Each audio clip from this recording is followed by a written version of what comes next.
құқығы жоқ па сонда бұл жаққа келуге?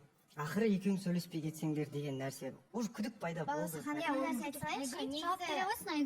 Ол күдік туралы айта кетейін, былай ғой енді.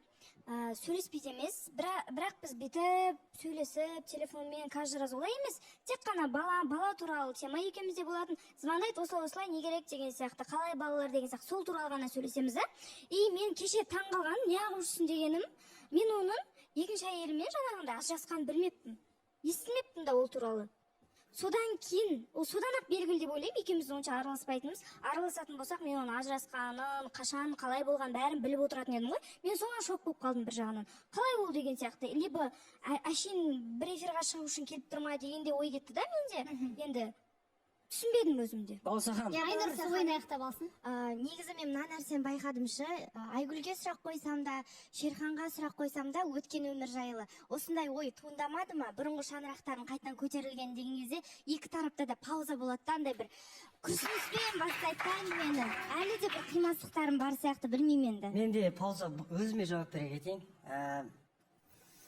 Пауза болатындай сезім болды ғой, потому что бізде кезінде ше. Өтірік емес, кәдімгідей ұлы махаббат болды менің тарапымнан. Ол кісінің де тарапынан болды.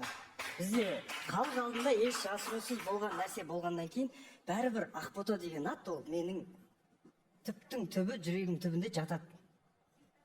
Ол андай жақсы көру, қайтадан махаббат емес. Но Ақбота деген есім ол бәрібір өшіріп тастай алмайсың. Сол сияқты менде болады. Негізінде жалпы мен ойлап отырмын, жаңа сіз айтып жатсыз ғой, енді қалай болады екен деген сияқты. Бәрібірде енді мысалы сіз айтып отырған, мысалы сіздердің араларыңызда бір ғана бала бар, иә? Ал Айгүл мен жолдасы, бұрынғы жолдасының арасында 2 бала бар, және де 4 жыл уақыт бар. Және де әрине сол уақыттың ішінде біраз қиындықты бірге өткерді, біраз нені бірге көрді. Ол әрине оңай емес, бәрін бірдей сызып тастау. Бірақ дегенмен сіз де жаңа алдында айттыңыз ғой, өткен жолы Ақбота мен біздің арамызда пауза деген болуы мүмкін емес дегендей.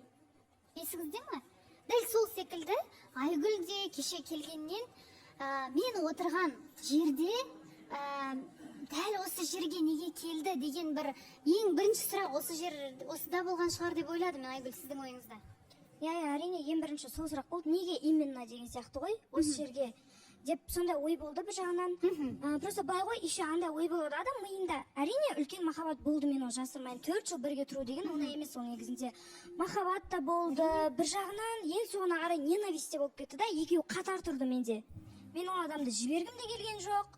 Бір жағынан жібермесең болмайтындай ситуация болады ғой, мына адамды жоқ, болмайды. Қанша жақсы көріп тұрсам да, бір шаг артқа жасау керек болады кейбір кезде. Мен сондай ситуациямен ажырасқан болады. Бірақ Айгүл, мен кешеден бері байқаймын, сізде бір тұншыққан көз жас бар. Сіз бір нәрсені бір өксік дейді ғой, бір соңына дейін шығарып тастап, соңына дейін айтылып тастамаған дүниелер бар сияқты көрінеді маған. Бізде дәл қазір, құрметті көрермен, жарнама